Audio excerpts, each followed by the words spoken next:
Olá pessoal, boa noite.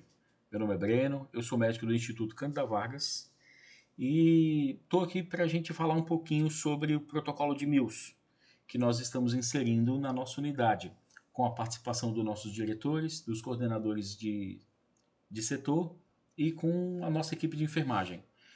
É um esforço conjunto para a gente colocar essa ferramenta muito importante para funcionar. Vamos conversar um pouquinho sobre ela. Vamos lá. Eu não preciso falar da importância estatística da mortalidade materna, assim como mortalidade fetal, assim como a mortalidade infantil, é um indicador importante de saúde pública. Mede quão bom, quão ruim está a assistência da gestante, ou da puérpera, ou infantil.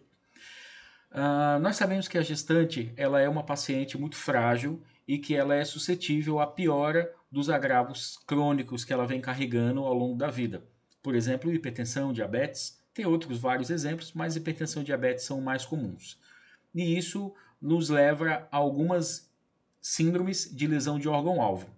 Então, você pega, por exemplo, aquela gestante que tem um pouco de sobrepeso, já tem uma pressão alta, e aí ela começou a gestar e aí ela vai ter uma hipertensão gestacional sobreposta à hipertensão que ela já tinha cronicamente. Mesma coisa acontece com a diabetes. Então, dos quatro grandes conjuntos de doenças: hipertensão gestacional, pré-eclâmpsia e eclâmpsia.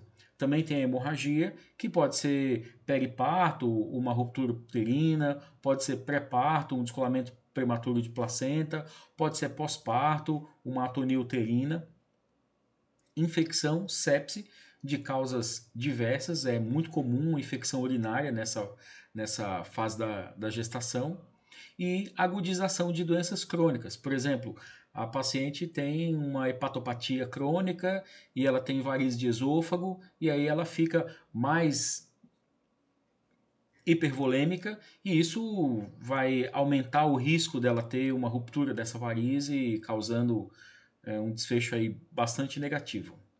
Só observando que 95% dos óbitos maternos, 95% dos óbitos maternos, eles são de causas potencialmente evitáveis. E o que é morte materna? Só para a gente definir, a morte materna é aquela morte que acontece no período gestacional, durante o parto ou 42 dias após o parto, que é o período que compreende ao puerpério. Nós consideramos morte materna também aquela morte que acontece em outros períodos, mas por causas causadas por causas geradas no parto. Por exemplo, ela sofreu uma ruptura uterina e dessa ruptura uterina teve um choque grave, teve uma parada cardíaca, foi para a UTI, ficou aí com encefalopatia hipoxêmica e aí depois de 2, 3 meses ela vem falecer em decorrência dessa internação prolongada e desses desfechos que aconteceram durante essa internação. Então também é considerado morte materna. O protocolo de Mills, a gente traduzindo do inglês, vai ser um sistema de alerta obstétrico precoce modificado. Como a gente vai ver daqui a pouquinho, nós temos vários protocolos de alerta precoce. E esse foi modificado para obstétrico.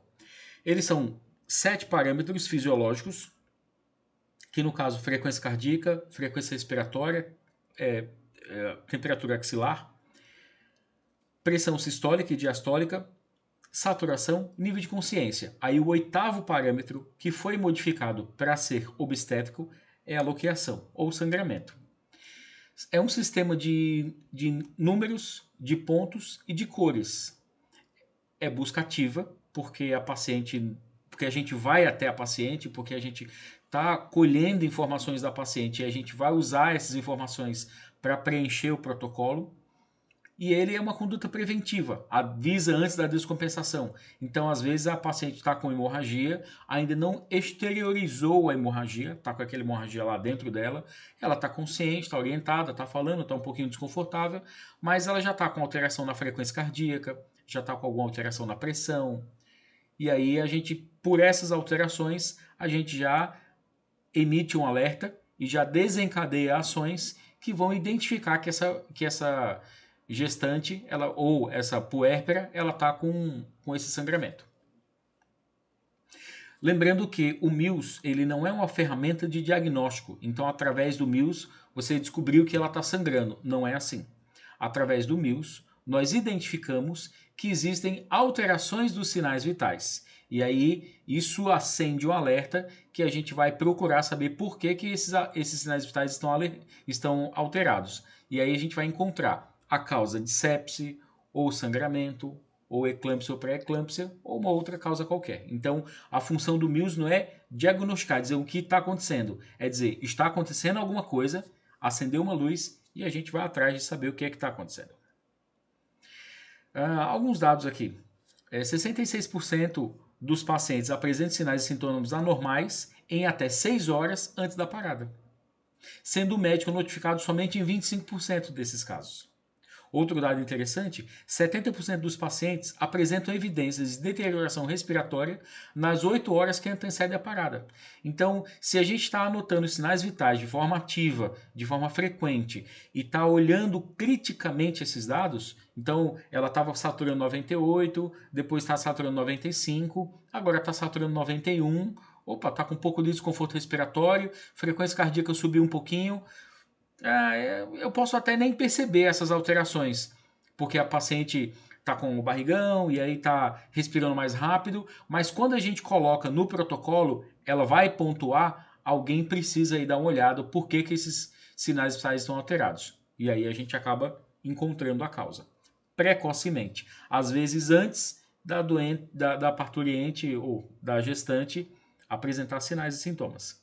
Aqui é bem rápido, só para a gente entender que esse quadro verde é uma gravidez não complicada, é uma gravidez normal. O verdinho claro já é uma gravidez complicada. Às vezes ela pode ter níveis glicêmicos um pouco elevados, ela pode ter uma pressão um pouquinho elevada, mas isso não leva a nenhum tipo de risco. Esse amarelo já está um pouquinho de risco, a pressão já sobe um pouquinho mais, a gente já precisa medicar, então, mas assim, ainda não é tão grave. O laranja é um pouquinho mais grave e o vermelho, que a gente chama de near miss, às vezes é um sinal vital que foi bastante alterado, a paciente chegou a ter lesão de órgão-alvo, chegou a ter um quadro de gravidade, perdeu sangue, mas conseguiu contornar. E dessas, às vezes a gente não consegue contornar e a paciente vem a óbito, então é daí que vem a mortalidade. Então esse vermelhinho, o laranja é mais grave, laranja e vermelho são mais graves, o vermelho são aquelas pacientes bem graves. Em relação àquelas síndromes de lesão de órgão-alvo, a gente vai falar um pouco mais na frente, que dependendo do sinal vital, a gente tem que fazer uma reavaliação depois de aplicar o protocolo específico. Então os protocolos são mais ou menos esses. Então, é um sangramento, a gente faz o manejo clínico do sangramento e aí, se elegível, faz uma cirurgia no momento oportuno. Infecções, já iniciar antibióticos, drogas de suporte, se ele tem fenômenos tromboembólicos, anticoagulantes, se está com pré-eclâmpsia ou eclâmpsia, vamos sulfatar, vamos fazer a interrupção da gestação oportuna. Então, também a gente tem que pesar. Quando a gente está falando em interromper, fazer cirurgia, não é nada intempestivo. É dentro daquele momento correto. Então, às vezes, a gestante está com 33 semanas, 34 semanas, está com pré-eclâmpsia, a gente consegue controlar os sinais vitais de forma que ela fique estável para esperar um pouquinho mais para ela chegar mais perto do termo. Então, vai ter essa interrupção com 36 semanas ou com um pouquinho mais, se possível, e aí com isso a gente vai ter uma vitalidade fetal melhor.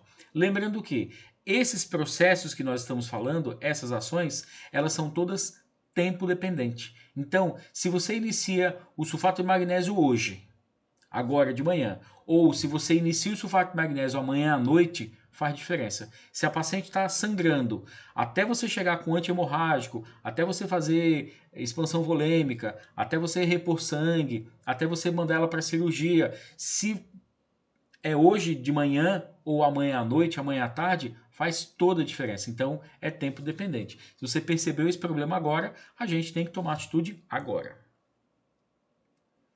Eu vou falar um pouquinho só sobre a origem de tudo isso.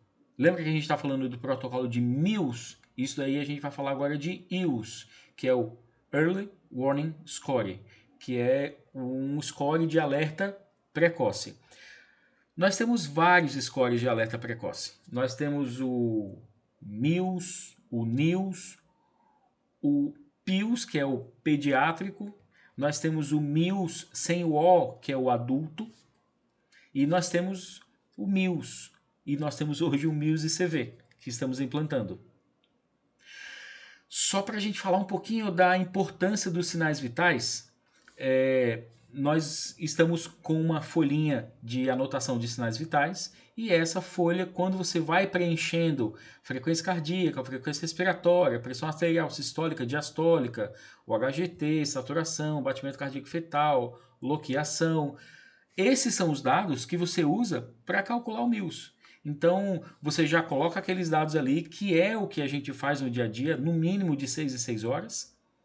Dependendo do MILS dela, a paciente, a gente vai aumentar a frequência dessa avaliação, e com essa folha fica um pouco mais fácil da gente ter um panorama para cada 24 horas. Nessa folhinha de controles, no verso dela é a evolução de enfermagem e técnico de enfermagem, e nessa folhinha também nós temos as saídas. Nós temos o vômito, fezes, diurese. Não precisa, como na UTI, contabilizar a diurese, tentar estimar a quantidade de fezes, 300 ml, 200 ml. A gente pode colocar, está presente, está ausente, está aumentado, está diminuído, está com melena, está diarreia, o vômito fecaloide, o vômito bilioso. Então a gente consegue até estimar um pouquinho mais. Em relação ao sangramento, eu achei muito interessante essa imagem, que ela, através da quantidade de sangue no dispositivo, a gente consegue, de alguma forma, estimar a quantidade, o grau da hemorragia. Não é tão preciso, lembrando que ainda tem sangue que não foi exteriorizado, que atrapalha a nossa avaliação, mas a gente consegue estimar mais ou menos a perda sanguínea aí. E esse aqui é o Score MILS-CV.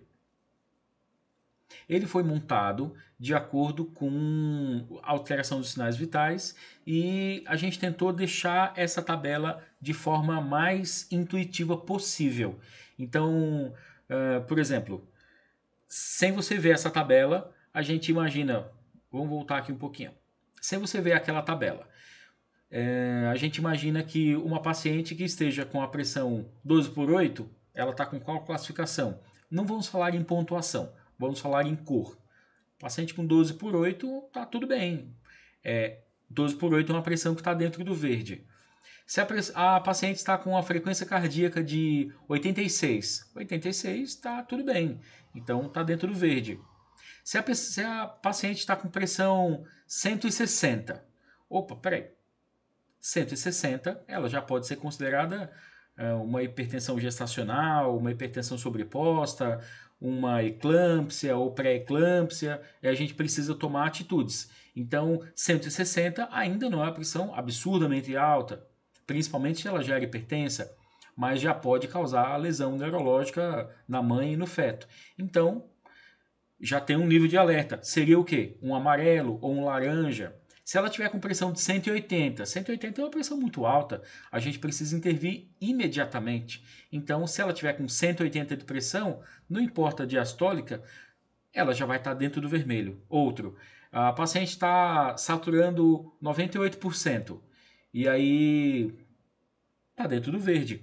Mas se ela estiver saturando 91%, opa, peraí, satura 91%, mesmo se ela for pneumopata, cardiopata, asmática, tabagista, tiver algum problema respiratório, 91% ainda é pouco. A gente precisa, pelo menos, fazer uma avaliação. Às vezes a paciente é tabagista, DPO-cítica e está acostumada a saturar 89, 88, mas isso é uma exceção à regra. A gente precisa ir lá dar uma olhada. Então, normal, se a saturação estiver abaixo de 91, já é um alerta vermelho. Então a gente não precisa decorar, é mais ou menos você entender como é que isso funciona. Tá aqui, ó. Se a paciente está com uma frequência cardíaca abaixo de 50, está com 49 de frequência cardíaca, não importa quem seja essa paciente, se ela está beta bloqueada ou não, se ela tem um problema cardíaco, se ela toma remédio ou não, está abaixo de 50, corra. Tem que chamar ajuda imediata. Se ela está com temperatura 41 de febre gestante, corra. Precisa de assistência imediata essa gestante. Então esses sinais aí com alterações extremas estão em vermelho. Você não precisa decorar essa tabela. Se os sinais vitais estão dentro da normalidade, está dentro do verde. Você não precisa decorar a tabela também. Se por acaso está com sinais vitais pouco alterados ou com uma alteração significativa, mas ainda não é aquele absurdo, ele ou vai estar dentro do amarelo ou vai estar dentro do laranja. Então a gente não precisa decorar essa tabela. É só você mais ou menos entender como é que isso funciona. Por exemplo, você chega lá, a paciente está com todos os sinais vitais normais, mas você tenta acordar e você não consegue acordar ela. Ela está irresponsiva. Você vai lá, balança um pouquinho. Dona Cláudia, fale comigo. Ela não abre os olhos. Corra, precisa de assistência imediata. Se ela está com dor forte, com sangramento aumentado, ou outro caso, se ela está com todos os sinais vitais normais, está consciente e orientada. Aí você vai fazer uma ausculta cardíaca fetal e você vai ver que a ausculta cardíaca fetal está alterada. O feto está bradicardizando. Não importa os sinais vitais da gestante. Corra, precisa de assistência imediata esse feto. Agora a gente vai falar uma coisa interessante. Não é só os sinais vitais aumentados que são ruins. Aqui a gente vê que quando os sinais vitais estão num nível, eles estão bons. Se ele tiver aumentado, ele é ruim. Se tiver muito aumentado, é péssimo. Se tiver muito diminuído, é péssimo também. É só você dar uma olhadinha na frequência cardíaca ou na pressão. Uma pressão de 190 de sistólica é horrível. Uma pressão de 73 de sistólica é também horrível. Frequência cardíaca, 86 está ótimo. Frequência cardíaca 150 está horrível, 170 está horrível. Essa paciente está com problema grave. Assim como frequência cardíaca abaixo de 50 está horrível também. Então não é só o sinal vital alto que é ruim, o baixo também é ruim. E aí, novamente, a nossa tabela. Bom, aqui é a nossa tabela de ações. Então, se você encontra aquele sinal vital alterado, você vai atribuir pontos ou cores, e aí essa é a tabelinha que vai levar você a tomar as suas ações. Então, como é que a gente vai manejar, como é que a gente vai transformar um sinal vital alterado numa ação? Você pega, por exemplo, uma paciente que está com pressão 12/8 e está com 85 de frequência cardíaca. Esses dois sinais vitais e os outros sinais vitais dessa gestante estão dentro da normalidade. Então, você coloca ele ali dentro da classificação verde. Sinais vitais dentro da rotina do serviço, de 6 em 6 horas, batimento cardíaco fetal a cada 2 horas, para todas as gestantes da unidade. E a cada 6 horas você faz uma reavaliação e batimento cardíaco fetal. Tudo bem, tá bem. Mas se você pega, por exemplo, um sinal vital alterado, mas não é uma alteração muito grave. Por exemplo, ela está com a frequência cardíaca levemente aumentada e está com 38 de febre. Você pergunta, tá tudo bem? Tá tudo bem. E aí você vai lá, faz a sua ação direcionada e reavalia depois de 60 minutos. Então, se essa paciente está numa classificação amarela, você vai anotar os sinais vitais dela, não de 6 em 6 horas, mas agora de 4 em 4 horas. Solicita a avaliação do enfermeiro. Se tiver gestante, decúbito lateral esquerdo para diminuir a compressão de via cava e melhorar a circulação sanguínea fetal. Reavalia depois de 60 minutos após o cuidado ou ação direcionada. Por exemplo, o paciente está com febre, não é alérgico à dipirona, você vai lá, faz a dipirona, depois de 1 hora você vê frequência cardíaca normalizou, temperatura normalizou, e aí você pode até, depois de algum tempo, voltar ela para a classificação verde. Mas sempre a anotação dos sinais vitais de 6 em 6 horas e ela permanecendo no amarelo de 4 em 4 horas. Se por acaso você encontra 2 alterações amarelas e uma alteração laranja, Mas a paciente tem lá, por exemplo, a pressão está em 150 e a frequência cardíaca está em 110, está um pouquinho elevado, e aí você já tem alguns achados alterados. Se você encontrar mais de 2 achados alterados, ela vai para a classificação laranja. E aí, nessa paciente, você vai começar a notar os sinais vitais de 1 em 1 hora. Por quê? Porque se você detectou que, por exemplo, a paciente está com a pressão baixa e está com a frequência cardíaca alta, e ela está aparentemente bem, se perguntar tudo bem, você vê lá, não tem sangramento nem nada, essa paciente pode deteriorar em 1 hora, 2 horas, 3 horas, ela pode mudar completamente o quadro clínico dela. Então, se você já encontrou sinais alterados, você vai ter que avaliar a cada 1 hora. E se houver piora desses sinais vitais, a ação vai ter que ser tomada. Então, sendo a paciente na classificação laranja, a avaliação do obstetra em até 60 minutos, se ela tiver gestante, decúbito lateral esquerdo. Depois que foi feita a ação específica, vai ter que reavaliar pelo obstetra após 60 minutos. Agora, vamos supor que essa paciente tenha pelo menos no mínimo um achado vermelho. Vou dar um exemplo. Ela está com todos os sinais vitais normais, está consciente, orientada, está sem dor, está sem sangramento, está sem nada, está lá gestante, aí você encontra um batimento cardíaco fetal de 80. Está bradicardizando esse RN, ou o feto. Tem que correr com essa gestante. Então, um achado vermelho já é o suficiente para essa paciente estar dentro da classificação vermelha e demandar uma ação imediata, que é a avaliação imediata do obstetra, monitorização contínua em área de resolutividade, ou UTI, ou pré-parto, ou bloco cirúrgico. Por exemplo, o paciente está em sepse, foi detectado que ela está em sepse. Adianta você levar ela para o pré-parto? Não, ela vai para a UTI, vai ter que tomar antibiótico, outros medicamentos. Se por acaso você encontrou que a paciente está com bradicardia do RN, ou do feto, perdão. Adianta levar para a UTI? Não, você tem que levar ela para o bloco cirúrgico, para o pré-parto, vai ter que interromper essa gestação. Então tem que levar para a monitorização no local em que consegue resolver. Avaliação do obstetra em até 10 minutos, em se confirmando essa alteração, iniciar o protocolo específico e solicitar transferência segura de cuidado. A transferência segura de cuidado é aquela transferência de pessoa para pessoa.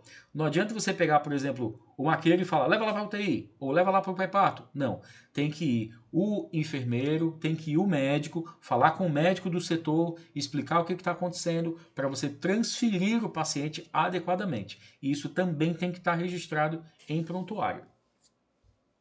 Aí pergunta, a gente tem que chamar o médico. Qual médico a gente vai chamar? Se for no período da manhã, o diarista obstetra daquela região ou daquele setor estiver ali presente, ou está na sala ao lado, ou está ali na salinha de prescrições, você vai lá e chama esse obstetra diarista. Mas se for no momento em que o diarista não está ali presente, cadê a doutora fulana, que é diarista? Ah, não sei, eu acho que ela já foi passar ali, está em outra enfermaria. Você chama o chefe do plantão, que é o responsável direto por essa ação. Se o chefe do plantão não for nesse momento, ele delega alguém para ir, mas a responsabilidade é do chefe do plantão. Está ali embaixo. Qual médico chamar? Se houver presente no setor, obstetra e diarista. Se não tiver presente no setor, chefe do plantão, que pode ir ou delegar alguém. Uma coisa importante é que o nosso protocolo de Mills ele tem uma exceção. As pessoas que estão em trabalho de parto não são classificadas pelo Mills. Por quê? Às vezes ela está com trabalho de parto, está lá no período expulsivo, está com dor, está agitada, está com pressão alta, está com frequência cardíaca alta, pode estar com sangramento, e isso não significa que ela esteja em agravo. Isso aí é do trabalho de parto. Então, se a gente aplicar o protocolo de Mills para quem está em trabalho de parto, vai dar uma alteração muito grande. Então, essas pacientes, como elas já estão em avaliação, supostamente, pelo médico que está assistindo ao parto, ela está bem assistida.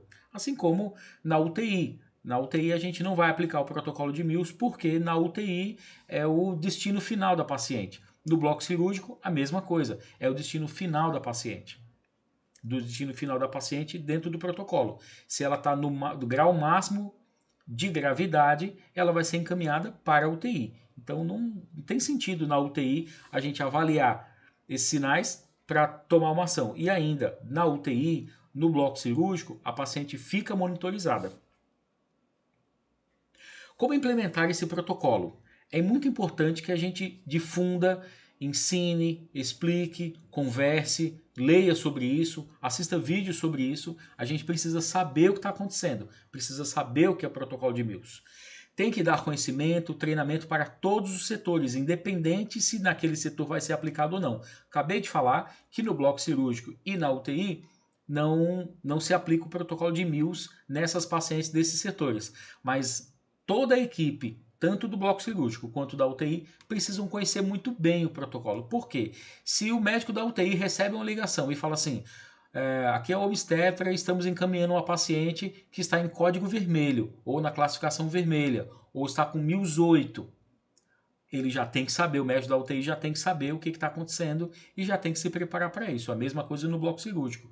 Ou então, uma enfermeira de um outro setor vai rodar na enfermaria. Não, eu não sei porque lá no meu setor não tem isso. Então é importante que todos os setores do hospital recebam esse treinamento. Envolver a administração e coordenação dos setores, que no nosso caso já estão muito bem envolvidos. Determinar competências. É importante que você diga, isso é responsabilidade sua ou responsabilidade desse grupo de pessoas. Porque senão a gente fala, precisa chamar o médico. Aí a enfermeira sai chamando um médico, não sou eu, não sou eu. Tem que ter um médico certo.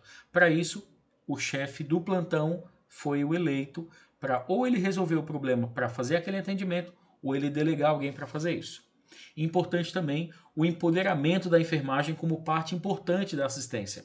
O cuidado não é centrado só no médico. Então, o enfermeiro, o técnico de enfermagem, eles são igualmente importantes para a assistência, para a segurança daquela paciente, para o conforto daquela paciente, só que de formas diferentes. O que o médico faz, o técnico de enfermagem não faz. E o que o técnico de enfermagem faz, o médico não faz. São complementares. Importante também romper barreira de comunicação.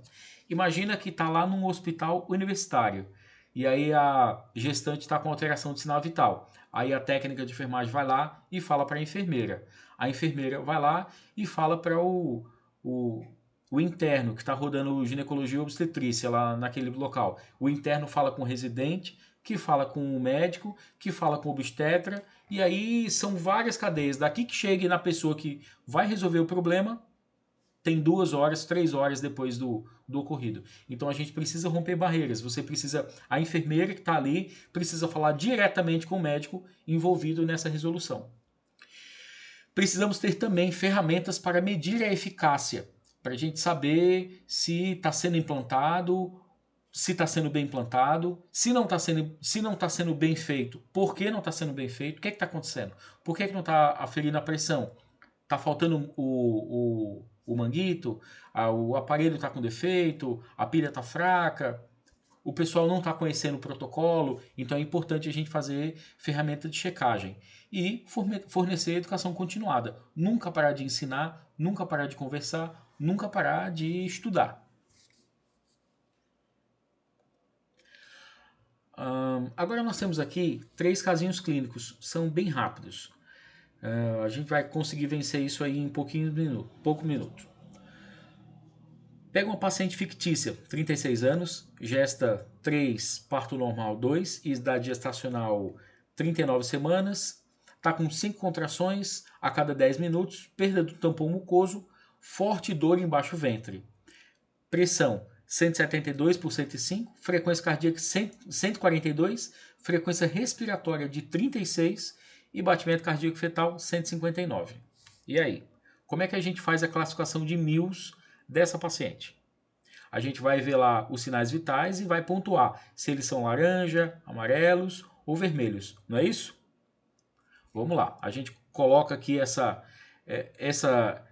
tabelinha e identifica lá os sinais vitais. No entanto, eu já facilitei para você. Está com dor forte, está com 36, está com 142 de frequência cardíaca.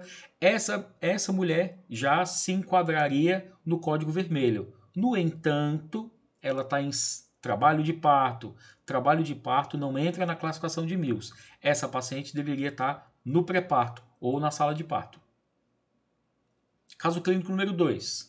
Paciente fictícia de 42 anos, gesta 2, parto cesáreo 1, idade gestacional 31 semanas, orientada, sem queixas, sem dor, dieta bem aceita, funções eliminatórias normais, cocô e xixi, tudo normalzinho, sinais vitais, pressão 118 por 65, tá dentro, tá legal, né? Quase 120 por 70.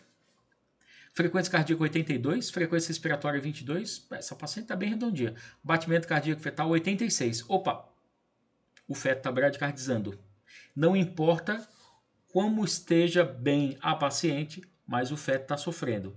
Então, ó, tá tudo verdinho, mas tem um ponto vermelho. E aí, de acordo com essa tabela de ações, se tem um achado vermelho, tá lá embaixo, tem um achado vermelho, é classificação vermelha. Avaliação imediata do obstetra, monitorização contínua em área com resolutividade, isso aí quem vai definir é o obstetra, avaliação em até 10 minutos, se confirmada a alteração, iniciar protocolo específico e solicitar transferência segura de cuidados. Deixa eu só chamar a atenção em se confirmando a alteração, porque às vezes o equipamento que a gente fez a oferição, ele pode estar descalibrado e a paciente está bem, apareceu com pressão aí de 185 por alguma coisa, mas quando você viu, o manguito está inadequado, o aparelho está descalibrado, mede em outro aparelho, dá dentro da normalidade. Então, às vezes, aquilo ali foi um falso positivo do sinal.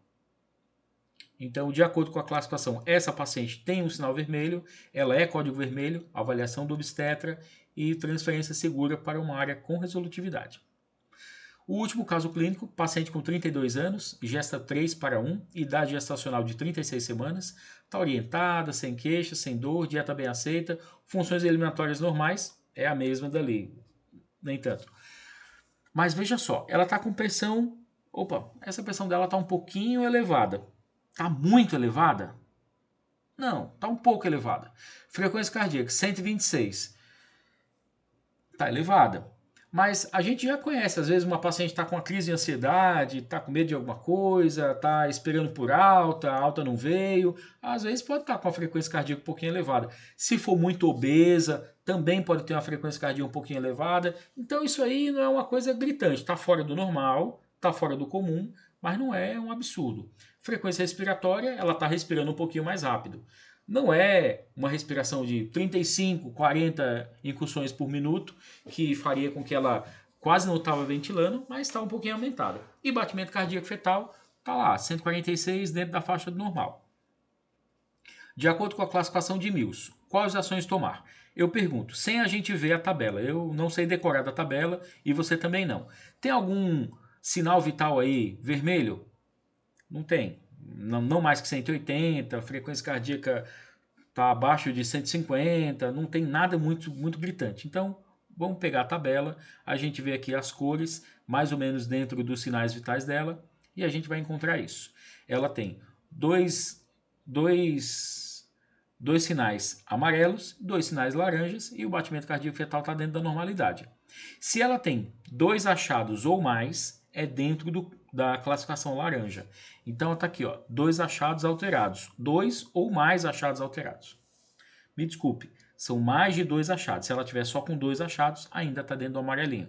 Se ela tiver com 3 achados, 4 achados, é dentro do laranja. Como essa paciente teve, voltando lá, 2 amarelos e 2 laranjas, não importa a cor, mas foram 4 achados. Em sendo mais de 2 achados alterados, sinais vitais de 1 em 1 hora, avaliação do obstetra em até 60 minutos. Você liga lá para o chefe do plantão e fala, nós temos uma paciente aqui que está em código laranja, precisa de avaliação em até 60 minutos. Se ela tiver gestante, decúbito lateral esquerdo. Reavaliar 60 minutos após a ação do protocolo específico. Por exemplo, se ela está com pressão alta, faz uma hidralazina, faz um metildopa, inicia a fase de ataque da sulfatação. Se ela está com febre, faz uma dipirona, faz a ação direcionada e reavalia 60 minutos após isso. Se por acaso a paciente estiver estável, tiver melhorado, não tiver outro sinal de gravidade, ela pode até regredir para outras cores, para o amarelo, para o verde, ou se persistir com esses sinais vitais alterados ou houver piora, ela pode até pegar um achado vermelho que vai demandar uma ação maior. Mas se essa paciente estiver no laranja e a obstetra falar, olha, essa paciente aqui não está indo bem, e ainda assim achar que ela deve ser transferida para um setor com monitorização contínua e com resolutividade, prerrogativa da obstetra, ela vai falar com o colega e vai fazer a transferência segura antes dela chegar no código vermelho. Então, tá repetido aí? Então, código laranja, avaliação do obstetra em até 30 minutos, reavaliar 60 minutos após o início do protocolo específico. Pessoal, eu sei que são muitas mudanças, parece muito difícil, mas eu já estou estudando isso há alguns dias e hoje me parece muito fácil. É uma coisa que com uma semana aplicando nos pacientes vai acabar se tornando uma coisa automática, muito simples, muito fácil e vai trazer muitos benefícios, vai diminuir muito o risco das nossas gestantes. E fico à disposição, o que vocês precisarem, pode perguntar para mim, a gente vai se encontrar nos setores para conversar sobre isso pessoalmente e eu espero que vocês gostem e que aproveitem e que as nossas pacientes também façam bom proveito desse protocolo. Desejo a vocês uma boa noite e forte abraço.